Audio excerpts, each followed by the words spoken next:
В историческом парке «Россия. Моя история» состоялся форум «Лидеры ВААПИК. Восточный вектор». В нем приняли участие представители общественности и органов охраны объектов культурного наследия Сибири и Дальнего Востока. Это более 200 членов Всероссийского общества охраны памятников истории и культуры из 18 регионов. Из Москвы прибыли председатель Центрального совета ВААПИК Артем Емидов, главный редактор журнала «Охраняется государством» Константин Михайлов и советник Российской академии архитектуры и строительных наук Андрей Баде.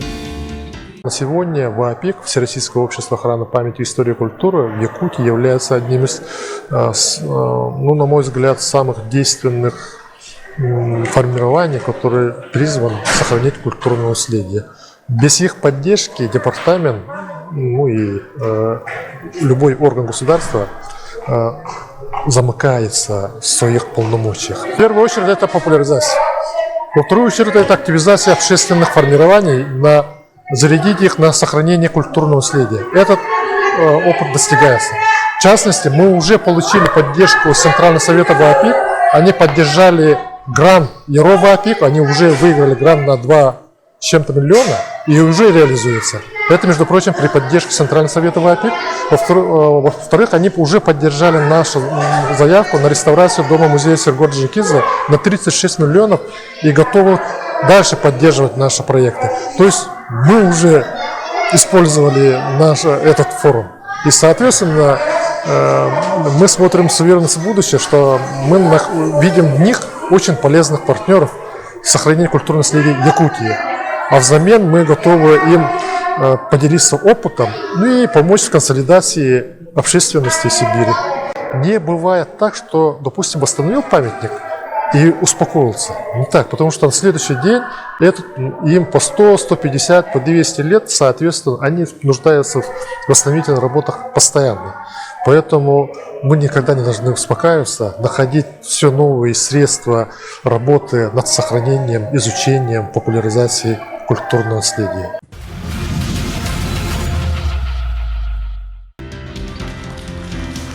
Форум общественников из Сибири и Дальнего Востока, занимающихся охраной объектов культурного и исторического наследия, состоялся в Якутске впервые. Якутия выступила инициатором. Охрана культурного наследия в свете последних геополитических событий стала особенно актуальна. Традиционным ценностям исторической памяти уделяется большое внимание.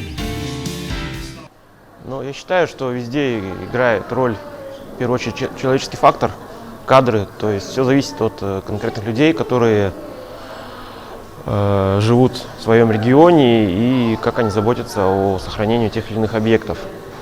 Все общественно, все открыто. То есть ВААПИК, в принципе, здесь своеобразно контролирующая структура, но каждый человек может сейчас подать и выразить свое мнение. У нас проблема в Камчатском крае в отсутствии специалистов в сфере охраны объектов культурного наследия. Очень мало архитекторов, очень мало реставраторов практически нет. То есть нам нужно привлекать их со стороны, и мы должны заинтересовать людей, чтобы они хотели у нас работать в условиях отдаленности, в условиях того, что материалы дорогостоящие для проведения реставрации и в условиях доставки. Поэтому такие мероприятия позволяют наладить связи и рассказать о своем крае в том числе, и пригласить специалистов работать у нас. То, что я заметила здесь, в Республике Саха-Якутия, это очень яркое уважение друг между другом. Любое дело всегда получится хорошо, если есть уважение. Уважение – это основа всех отношений, и дружбы, и любви, и в работе. Здесь люди относятся с уважением друг к другу, и это помогает. Я думаю, что это все получится. И в этом плане мы ближе друг к другу, потому что нам сложно, например, археологам сложно спорить с Причерноморьем, с Кубанью, потому что памятники абсолютно разные. А здесь, коли прародина в какой-то мере сегодня живущего здесь народа Саха, Саян-Алтай. И вот эти юрты, все это очень похоже. То, что и у нас сохранилось, и сюда это ушло. И поэтому здесь мы ближе, детальнее разбираемся. И свою историю узнаем. Спрашиваю у Саха народа, а как вы сюда попали, да? Они говорят, так вот, Саян-Алтая. Киргизия, когда была в составе Советского Союза, есть легенда, что они ушли с Енисея на Тяньшань. Археологически это не подтвердилось, но при наших перекрестных поездках это все выявляется, уточняется. И после вот таких работ и съездов, у нас находятся какие-то общие работы, которые, ну, как бы маленькую делаем группу исследователей, объединяемся, и, пожалуйста, у нас получается дополнительная, великолепная, ну, как бы, информация. Я услышала, что у коллег примерно такие же проблемы, как и во всех, наверное, регионах, да, что есть объекты, которые утрачиваются, которые ветшают, которые надо реставрировать. Причем реставрация у нас же идет несколько этапов, пока согласуем, пока ГИК, пока деньги выделим, да, объект уже начинает приобретать такие формы, которые восстановить невозможно, да, что это надо делать как можно быстрее, да, мы теряем время. Надо спешить, да, в этом направлении. Почему Якутия? Ну, все-таки, наверное, у нас Евразия, европейская часть России, один тип наследия, одни проблемы, наша азиатская часть России, другие, другой тип наследия, другие проблемы. И нам здесь как бы решать сходные задачи, поэтому я считаю, что это очень важно, когда ты можешь, в принципе, услышать, быть услышанным и ждать помощи. Самое главное, я поняла, у нас огромное наследие нашей Земли. Это наша планета, Земля. И вот эту вот Землю, она нам дадена в наследство, вот ее сохранить нужно и приумножать. Ну а Сибирь – это будущее всей России.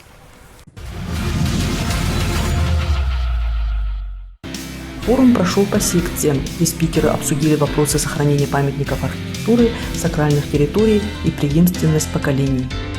Нет понятия сакральной географии, и нигде нету.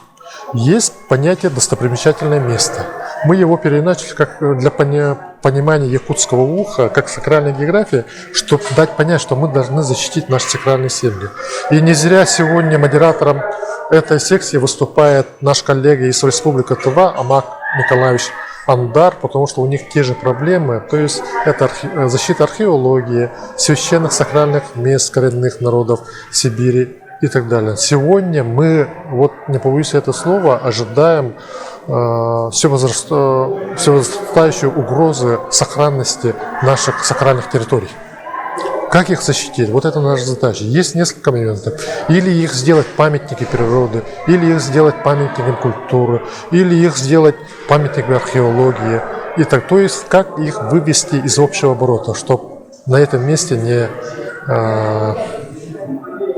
проводились такие крупные земляные работы типа карьера, типа разрушения участков и так далее. Но это на самом деле глобальная проблема, и оно будет возрастать. Мы готовимся к этому.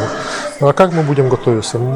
С департаментом и якутского отделения ВАПИК мы сейчас проводим работу по взятию под охрану этих территорий, но они идет медленно. Поэтому на сегодня заключены договора с некоторыми районами, чтобы их комплексно взять, допустим, в Кангаласском улусе, Намском улусе, Амгинском улусе, и сейчас договариваемся с Горным улусом, чтобы точно все эти земли сохранить и оставить потомкам.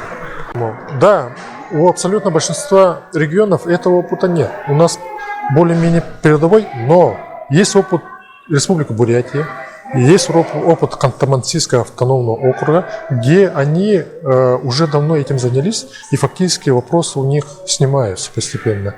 Мы изучаем.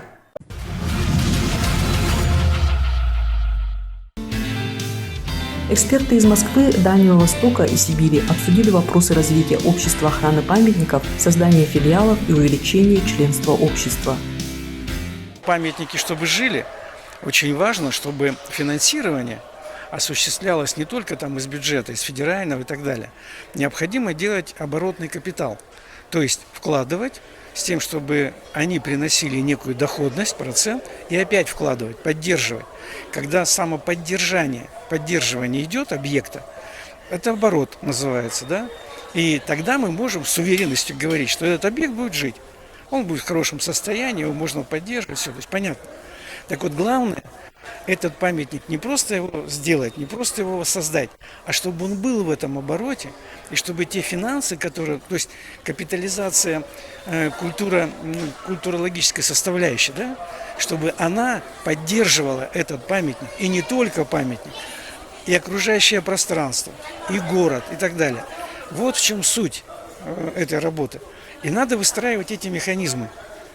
Так суть-то не в охране, чисто в охране. Вот памятник, я еще раз говорю, он же интересен не тем, что он памятник для памятника или памятник для охраны. Нет. Памятник он нам показывает, это временной репер. Это вот временной репер культуры. То есть вы, глядя на это, вы понимаете, как жили ваши предки. Но главное не в этом, а главное в том, что они вам транслируют из прошлого, вот этим памятником, свою эстетику, свое понимание прекрасного, свое понимание уклада жизни и так далее. Как относятся они к этой природе, как относились, насколько она на них влияла и так далее. А это все залог будущего. То есть если вы будете транслировать свою эстетику в архитектуре, в планировке города, в искусстве и так далее. Вот я вот говорил в своем выступлении, да, что когда мы вчера смотрели вот музей, у вас великолепная эстетика вот резьбы по кости, дерева, там, значит, ювелирных вещей, ну, просто шикарно. Но архитектура у вас, как у всей России, ну, я понимаю, что это во многом определяет строительный комплекс. Но надо менять строительный комплекс, нужно менять стереотипы. И нужна архитектура то же самое. У вас великолепная может быть эстетика, и город совершенно будет преображен.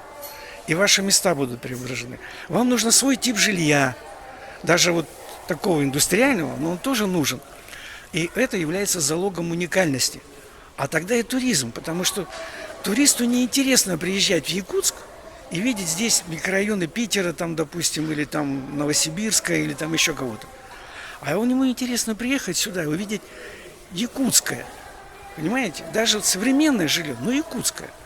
Вот эту культуру, вот эту эстетику. Тогда это будет интересно. Тогда не обязательно ехать на море, потому что вы приезжаете на море, там никакой эстетики нет, вы просто валяетесь, загораете. А здесь сила-то в чем? Что нигде больше в мире такого нет. И вот эту уникальность надо сделать. Вот ее нужно делать. Тогда это ресурс, тогда это туристы. Тогда вам самим будет интересно. А вы вот такие. А вы не такие, как все. Да и слава Богу. Тут еще важно что? Что это присуще действительно вам, этому месту. И это невозможно отобрать. Это бренд. Вот бренд это то, что невозможно забрать. У нас в Омске была такая ситуация. Был танковый завод. Он и сейчас есть танковый завод. Мы выпускали танки. Мы думали, это наш бренд. Была ракета, это наш бренд. Но в 90-е годы все прекратилось, все встало. И у нас ничего не осталось, кроме чего? Кроме крепости, кроме вот как раз вот этой уникальности. А ее никто отнять не может. Ну, кроме того, что мы сами ее по дурости не застраиваем. Мы ее застраиваем. Сейчас проблема-то в этом, что мы свою уникальность уничтожаем. Так вот, вам обращение, не уничтожайте свои уникальности. Ставьте ее в основу всего. И это будет бренд. Это будет сразу, как только на эту дорогу встать, у вас сразу будут качественные изменения. И вы сразу станете интересны всем. По итогам форума ожидается активизация общественного движения по охране памятников в республике. На уровне Министерства культуры России согласовывается организация подобного форума на всероссийском уровне и предложено сделать форум традиционным.